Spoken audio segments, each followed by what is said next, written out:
Good morning po mga ka-apple. So pumunta po ako ng Davao kahapon and bumili po ako ng mga fruit. Gaya nitong hawak ko. Ito po yung kiwi and then green pear. So this kiwi will cost you 40 to 50 pesos each. And ito namang green pear is 67 pesos. So medyo may kamahalan po lalo na kapag ka peak season. So what I did dito sa aking orchard is tinanim ko po itong mga fruits na to.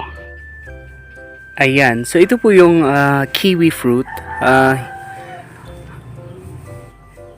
Ayan, so vine po siya.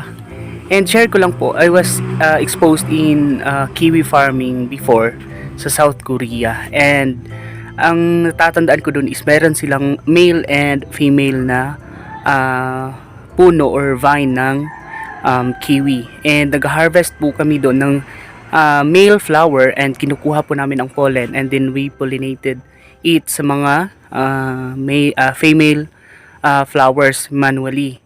So grabe yung bunga sa kiwi nila sa Korea. Sobrang dami po talaga, para po talaga siyang mga patatas na nakabitin.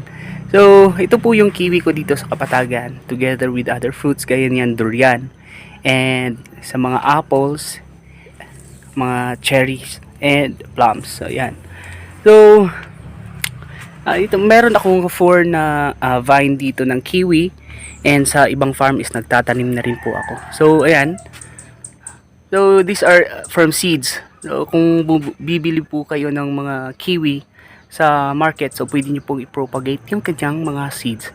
And since hindi natin ma-predict or hindi natin malaman kung male or female yung ating puno ng kiwi, so magtanim po tayo ng mas marami para better chances na meron tayong both na male and female kiwi. So ayan, so vine po siya and ang kulang na lang po nito is ano ba tawag dito, yung gagapangan niya or tawag sa Bisaya is katayan. Ayan.